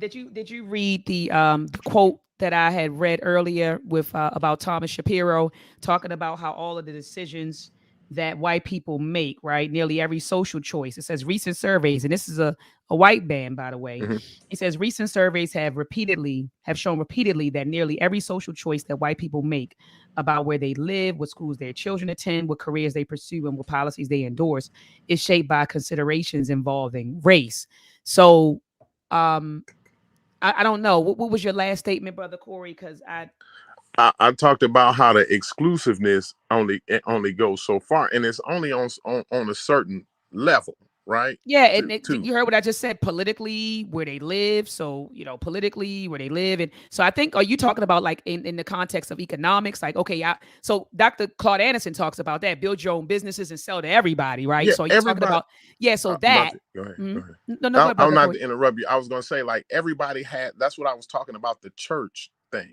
Like, all these groups gonna, okay, it's fine. You know, the community, the nation building to me is just people with the same idea. You see what I'm saying? Same And identity, same identity, same same culture, identity. same goals, objectives. Yes, yes. That's what nation, that's what to me what a nation building is. But these people have, but see, a nation is it sustains its community, right? So you have a way to pay for infrastructure and a way to sustain and maintain the community. You know what I mean? Like you have to have that. That's what a real nation, like that's what a government does. That's what you know what I mean. Like on the scale that we're talking about in the chat and on here, as far as nation building goes and nationalism is, it's basically a government we talking about. So you know it takes a little more than having just the same idea and the same skin color to me. You know what I mean? Like I disagree with if that because go if ahead. and if I can, I'm gonna show you why. Mm-hmm. Because if you've seen historically throughout the history of white America, whenever they have gathered under their white identity, they Mm-hmm. have been able to do things that other races in this country have not been able to do. January 6th should have been a perfect example for that. But the thing is, It was so like all exclusively those people wasn't white people though. white people. That's what I'm saying. There was a smattering of others, but it was Mm-hmm. exclusively white Trump supporters. And they It's basically ran that's what up the into the country looks like. Capitol building. Hold on, they ran up into the Capitol building, Corey. Mm-hmm. They have now down in Texas, they have now made it legal to teach slavery to teach slaves as indentured servants Right. and immigrants. It's crazy people. You always gonna have some So come crazy on, bro. people. What are you saying? Listen to what you're What saying. I'm saying is, Hold on, listen, because what you're okay, go saying, ahead. is that when groups gather exclusively, they can't get things done. But what I'm showing you is examples. When Mexicans gather in California to pass laws for Hispanics, the laws got passed. They didn't do that by themselves. Yes, they Mexicans did. didn't do that. They did Mexicans that didn't do by that. themselves. I Human was beings there, did that. Corey, I was there. Human beings. I'm sorry. Can y'all hear me? Yeah, we hear you. We hear you. Brother Man, Corey, can you There's hear no us? race called. I don't know. Can There's you no still hear race me, called Dr. the Mod? Mexicans. That's for damn sure. They call themselves Mexicans. I can hear you. The people from Mexico, they call themselves I don't Mexicans. know if I can be heard or not. Yeah, Yeah, we we can hear hear you, you. We Corey. hear you, Brother Yeah, Corey. no, I'm saying the Spanish community. We hear you, Corey. You can't hear us. We can hear you loud and clear, Corey. Well, let me mute him so we'll tell you figure it out. But go ahead. I'm gonna tell him in the chat so he may see it in the chat. Go ahead. Go ahead. Go ahead, Brother Sabio. So I'm just like trying to figure out if we are sitting here talking about us of people who have been excluded from this community from the moment they stole our ancestors and brought them over here. And we have been trying to do what? Integrate. We have done everything we can to appease these people and integrate with them on every level, every other race of people in this country. Why are we still trying to integrate? And why haven't we decided to say, you know what? We do have to become race first before some of these races start respecting us. Because that's what it is. It's a lack of respect. It's a lack of respect. I Yeah, I muted you, told brother. you, Doc. I muted you, brother, because it I was told like you, Doc. I said it's it's gonna go over feedback in your. somebody's head. Mhm. I had muted you because it was like a feedback, so that's why I had muted you when he was talking. But go ahead, brother. Can you hear me now? It's feedback now. Uh, Yeah, I told you the conversation was gonna go over somebody's head. It went right over his head. That's not at all what Sabian was talking about. I mean, what Corey was talking about. He wasn't talking about that. That conversation just switched to a whole. Now we back on the. Now we at the white and black color and black skin conversation, and that's not what Corey was saying. The example of what Corey was saying, I'm gonna give you an African nation, the Songhai Empire, Egypt. That it was a diverse population, but it was nationalism based around identity. America. America is just not white people. Y'all tripping. They fake you out and play that game. You played an integral role. And first of all, you built it for free. Second of all, your scientific innovation helped build her. So you need to start recognizing who you are. Don't let them play you stupid. So you playing yourself stupid when you think this, that, and other. Listen, man, them white people stormed the Capitol, they got their ass locked up. Okay, that wasn't what it was. So you got to stop trying to alleviate yourself from a position that you've not only earned, you built it. Like you can't, if your mind can't perceive yourself as being that, then you can never be that. Like that's why I said, Doctor, that it went over. I knew it did. And But just prove the point. let me ask you a question, brother. Let me ask you a question, because you made a statement just now. So you said, America. You said America isn't just white people. What did you mean by that statement? Because I don't want to pull out a reference. So to be American means to be Meaning what? To be American It means to be what? Be black. It means to be black, a ethnic group that was brought over here amongst the largest forced migration on planet Earth. We have a voice, we have a power. We just need to express ourselves. You can't keep saying what you can't do. Martin Luther King absolutely proved, right, that an idea that's based around something that's legitimate and real can push the damn needle. You just can't have a crazy thing that don't make no sense. Simple as that. Okay. What he did was he put us in a position to have those scientific institutions ran by people with like ideas. Before you couldn't even do that. Now we can. So why we don't got it? Ain't no magical rope stopping us from doing that, Doc. You know it and I know it. Oh yeah, no, I agree with that. I agree with that, but I disagree with to be American means to be black, and it means to be this and we name all of the different groups of people. To be American means to be white. And shout out to Dr. Jacqueline. Let me cut off my light. Dr. Jacqueline Badalore. This is a lawyer who wrote a book called The Birth of a White Nation. One of my favorites. One of my favorites as well. And this is a lawyer, okay? Like I said, this is a lawyer. Her name is Dr. Jacqueline Badalore. I actually read through this book, and she talks about, how they built America, and she called it the birth of a white nation. And she said to be American in their eyes meant to be white. So that's the only point, Brother Ankh, that I disagree with. But other than that, I do agree with the points that you made. But to be American meant to be white means, I don't even want to say meant. Oh, you're right. Means to be white. But what about our eyes? See, if you can't listen to the idiots. That's my point. Because I'm telling you. Well, they came up with the whole concept. They were the ones that came up with the whole, because it's really a damn abstract when you think about it. It's really abstract. Like when you say American, all of these things are made up stuff.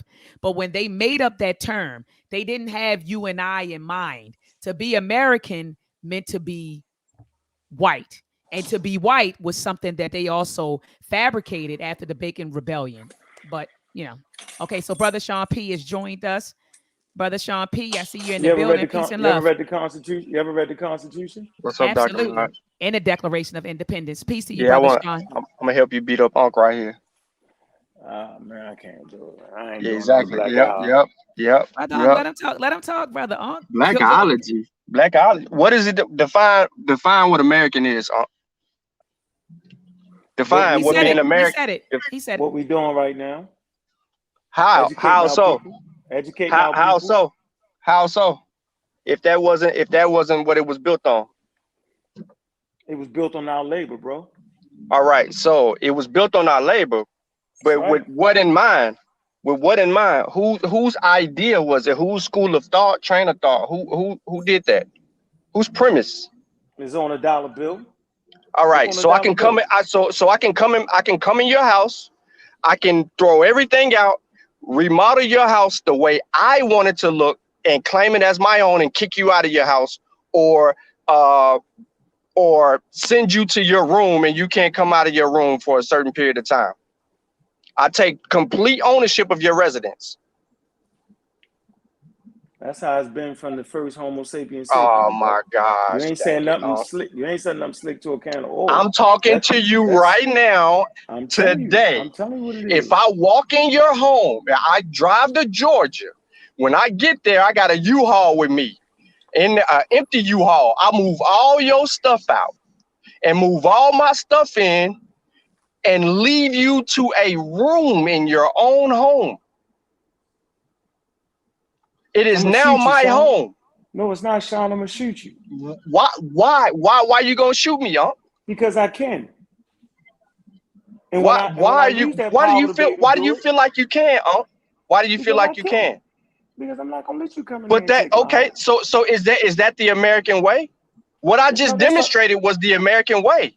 And you're No, gonna you can. tell me that you're gonna shoot me for being an American, for doing it the American way. You're gonna shoot me.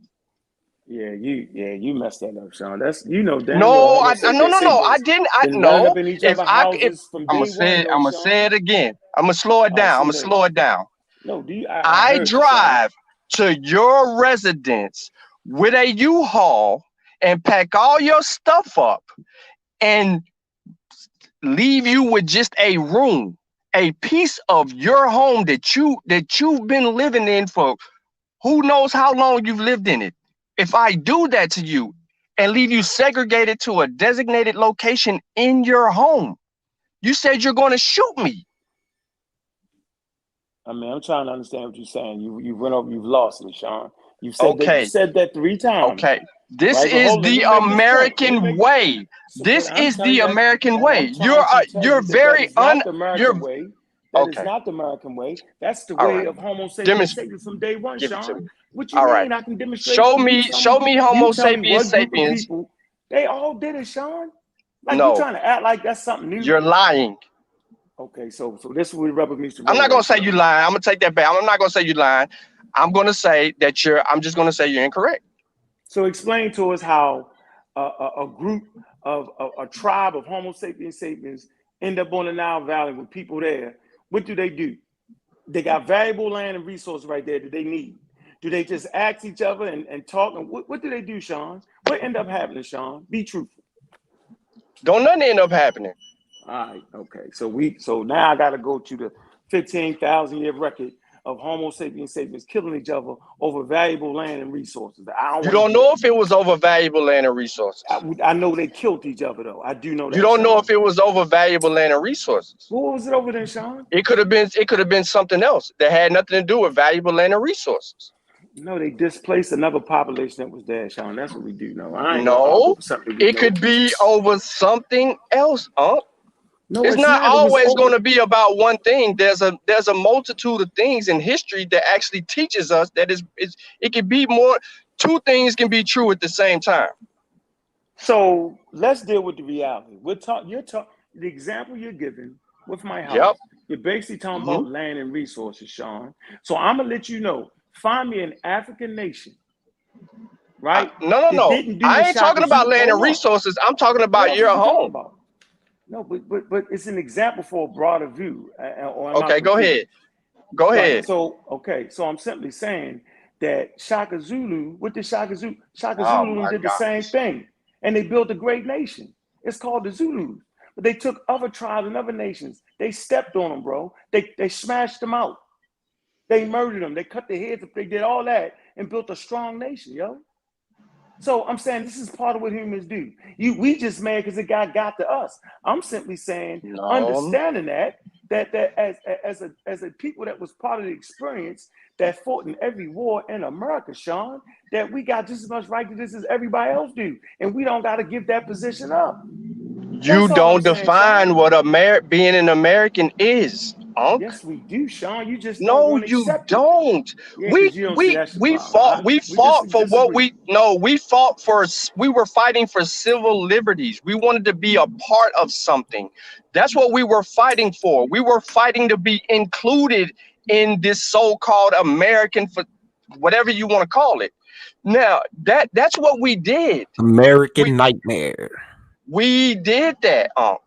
You won't admit it, but that's what we did. We fought for We weren't supposed to do that. inclusion. We Oh, didn't we weren't fight supposed to do for that, what Sean. America meant. We didn't fight for the actual American dream.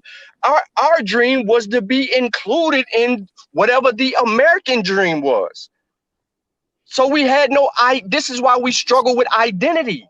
That's what she Okay. talked about in this book. She Okay. said it. So my question to you is, during that time period, what was we supposed to do, Sean? Because what I will tell you is, Oh man, what we everybody that you supposed to hold on, do? let me make this point, Sean. What I'm telling you is, all those other groups, the Black Panthers, the Black Powers, they all lost. So let's just establish who actually won. Martin Luther King and his band of people, they was Christians, they was different ideas, they won, bro. They put us in a position to further the mission. No matter what Okay, y'all hold say. on, So time out. You said, all that but slick talk, Martin they Luther lost, King, bro. Martin Luther King felt that he led us into a trap. Okay, well, I don't care how he felt. What I'm saying is, Just it don't used matter them. how. No, he's an individual, Sean. He's an individual. He is afforded. No, he is being subjected to the same forces everybody else is, Oh my and God. at certain, it's the truth, yo. You just get worried. Blackology. No, dog, he just got worried and wait. But at the end of the day, in hindsight, when we look back, yo, it was the right move to make. And nobody on this panel, nobody listening can act like it wasn't. How is it the right move to make when we're further behind than we were? Now, yeah, we made small progressions. I'm not denying any of that. I'm staying clear on how you feel like that you have the right to define somewhat what someone else meant for America to mean to them. I'm just saying, Because we Sean, you shed some can't blood. fight in every We war, shed some Sean. blood. Our blood was shed All not our for a blood. flag.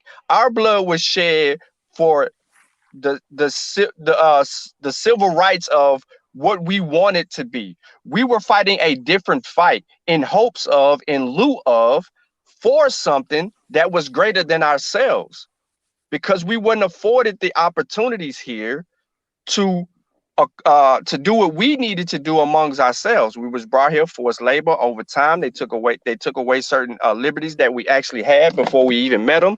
They did all of these things, and then they allowed certain things to transpire. Oh wow, you know what I mean? That you go through a period of time of all of this stuff. I'm still stuck at what is an American. I think Martin Luther King and them felt the way I felt, based off the fact that we fought in the Civil War on both sides. We fought in World War I, World War II. We fought in the Bear Pigs. We fought in the Korean War. We fought in Afghanistan. We fought in all the Why do major I wars, agree? yo. We felt like we owed our just due. We built this bitch for free, so we felt like that Please, we please, just as please, American please, as you, please, and please with the we language, want to Sean. flow the way y'all flow. Oh, my fault. My fault. I said one cuss word. Right. I felt that's the way they felt. That they felt like, yo, the fact that y'all making us use different bathrooms, the fact that y'all segregating us and not allowing us to get you the best education, all that's a bunch of malarkey, and we're not standing for it no more. And we figured out a way to make y'all switch that up. And I don't think that we recognize that serious fight that they won for us. I don't think we take that serious enough. We still trying to fight the way that everybody else did that lost. That makes no sense to me, Sean. That's my point. Who So who I'm says that? self-defining. Oh, so okay, so how can we win? How can we win and redefine what American means? Sean, Sean, you're an African American, bro, and you're a No, damn good example of it. Don't say no. Dr. Miyat is an example of what we're supposed to do. I'm Sean, you're not waiting for African in somebody to drop America. some books into our neighborhood to educate us, Sean. Sean, however you want to do it, I don't care how you flip it. You're in a prime example of what it means. Dr. Oyamiyat is the prime example of what it means to be in America and push forward for their people. Like you can't deny that. You're taking advantage of what the ancestors did before us. You're not sitting around waiting on somebody else. You're educating. You're teaching about Africa. You're writing books. Like the whole program is based off of that. We ain't got time to worry about how they define America. We define America, bro. We live in America, so we can define it. Simple as that. Like, that's what America is. People who self-define what it is. Look around you, Sean. that's not That's what it all Corey is. was saying. No, No, see, We no, I don't understand agree what you're with you or saying. Corey. I yeah, because understand what you you're went over saying. here. You kind of missed what I'm saying. I'm on your side. Mm-hmm. I understand what you're Go saying, ahead. but what we're saying is that we aren't the ones. I know, and you're trying, and what you're trying to do, it's good, and we have always tried to do this. But the social norms of America, the way America is run, has not accepted us. So even if we want to call ourselves African Americans, like the Chinese people call themselves Chinese Americans, and you have Italian Americans and Mexican Americans and Latin Americans and all that, we do not get those benefits. You know, we are still seeing what? George Floyd situations. Do we see those situations with Mexican Americans, with Chinese Americans? Are we Yeah, I man, just come seen on, I yo. just seen a video. I just seen a video today that and I posted it in the back chat, and it's about New York. New York has declared racism a health concern, a public health concern. It's on YouTube. If I can pull it up, I will play the video. New York has declared racism. Well, I tell you what though, that Sean, Dr. Miyagi, y'all don't even y'all having fun right now. Y'all don't even think about that. Y'all put y'all head down and y'all build a valuable community, yo. So I hear you talking. That's just your spirit coming out you. Whatever that means. Y'all don't mean that. I don't Y'all even don't know sit what spirit around is. talking about, oh, what the white man doing. Y'all don't even do that. So I ain't listening to you. I'm not listening. I'm gonna look at your actions. Your actions say No, we more than your don't. words. No, we're not gonna sit here and do the what are the white man doing this, that, and the third. No, absolutely not. But what I am saying is, if the reality of it is that we didn't never fight to define what an American is. We really don't know. We look at the history of early America as it set, as it began to be built and moved forward. It was it was the way that they wanted to define it for their benefit. This was about them. This was about their progression. This was about controlling their racist agenda. You could say that in a sense. It was about their global economy, because this is dominance. This is an era of dominance that gave them the ability to be able to move itself forward into a power, like similar to to what we're seeing now with China when they made their play on Mm-hmm. Africa as well. While they're making their play on Africa as well, it's to move themselves as a global power and to flex that muscle.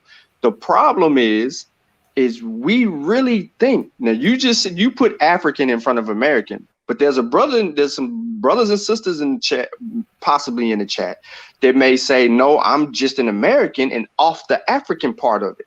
So what I'm saying is we don't even know what it is to really be who we really are, because we suffer so much from that identity crisis, because we think we're something that we're not. All right, and thank you. Okay. Thank you for that, brother Sean. I had brother All right. Baba Emotep. Brother Baba Emotep is in the building. Baba Emotep. So today's discussion, okay, was I was sharing with brother Ankh, and you remember brother Emotep, you had organized the Race First rally in Baltimore, and so my family came out. We all came out, and I was excited about the Race First rally. And I went back to brother Ankh, and I said, brother Ankh, I just came from the Race First rally. Da da da da. He said, you're practicing race first. That you're practicing racism and white supremacy. And so I said, well, you know what? I disagree with you, but we can go live and we could talk about it. And so we started talking about race first. And the audience, there were people in the chat who said, well, what do you mean by race first? What is the race first ideology? And so, Baba Emotep, I'm going to ask you, my first question is, could you break down what is race first? What do you mean by race first? What does a race first ideology look like? And then secondly, if we practice that ideology, are we practicing racism and white supremacy? You have the floor, Baba Emotep. I'll say this. This is what I will say. Because you asked for the definition, I'll define it. But I'll be very clear that I don't think no definition is going to be received by anyone who don't want to understand. And the year we're living in 2021, and the devastation that we are facing as a people, I don't even have the energy and the time to convince anybody of anything. All I know is what's best for me and the people that I align myself with. So out of respect for you, and you ask, how do we define race first? I define race first as being thought and behavior that places the social, political, economic interest, spiritual well-being, and overall material survival of Black people, African people, any such people that you define as being melanated first. to do for us first and foremost. That's how I define it. That's my life mission. That's my life goal. And I think that moving forward as a people, we have to find a way and a place where we can stand on the same principles. We have to find that. We have to seek that out to figure out how we can stand principles and move. At the end of the day, we are living in a time period where forces are moving against us. Whatever we choose to define ourselves as, those forces are moving against us. And so, Baba Imhotep, do you think that, putting our economical, political, and social needs first, do you think that is practicing racism and white supremacy? I think I believe this. I believe certain questions are insult. I believe certain questions are an insult. To another person, if they do for themselves, are they practicing racism? I think that's an insult. So I won't even dignify the question with an answer. It's an insult. It's an insult because at the end of the day, at the end of the day, I have to do for myself. I have to do for myself. And if I identify with a particular group of people, I want what's best for those people. So I believe that a lot of the questions that we ask generate from a position that's not good for us as a people. I think that questions has its place, and we should be able to ask questions, but we should ask questions that's going to further the discussion, the dialogue, and the growth and development of the people that's involved. I believe a lot of times the questions that we ask are interrogative questions to trip each other up or to attempt to trip each other up. And it becomes mischief. It's an insult, but I have so much respect for you that I'm going to answer the question. But it's an insult to even ask a person that's trying to do what's best for his or her people, if doing so means that you are practicing the evil that exists in the world today. No, you know what I'm saying? Absolutely. I mean, I couldn't agree with you more, Baba Imhotep. All right, Baba, you got a question. You can ask a question. All right, I heard the race first. So practicing race first in the middle of a pandemic, do you suggest we vaccinate the community? I'll race first. I'm not gonna make any suggestions concerning that. I'm gonna let everybody make their own decision. I'm gonna tell you what I do. I do what I think is best for us. I look at how and where we being attacked at, and I play my part to help us. That's what I do. We need stronger education, so I advocate education. We need to understand our history and our culture more. I advocate our culture. First, what they should or should not do when it comes to that. I would suggest that people get the knowledge and the information they need to make an informed decision. I've made my informed decision. I can live with it. And I'm okay with my decision. Right? What was it? If you don't mind sharing that with us, with the race first attitude, what was that decision? Just curious. Oh, in terms of have I been vaccinated? Yes, sir. Race no, first. I have not been vaccinated by the vaccination that have been created by the system, but I've been vaccinated by the natural human being in this society. Thanks a lot, sir. I appreciate your race first. Appreciate that. Go ahead, Doc. I'm done. All right. So, Baba Imhotep, thank you so much for joining. So, on that note, family, we're going to close out. We'll be back next Thursday. Brother Ankh, what time are we going to start? What time are we going to start next Thursday? About the same time, between 2 and 3? Around the same time. Around the same time. All right. Yeah, so, I appreciate the brother coming on, man. Appreciate you, brother. Absolutely. Baba Imhotep, thank you so much for coming on. Hey, appreciate it. See you all next Thursday at between 2 and 3 p.m.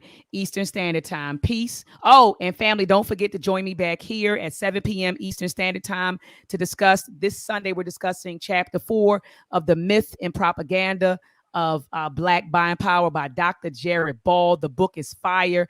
And so be sure to join me back here, 7 p.m. Eastern Standard Time this Sunday to discuss chapter 4.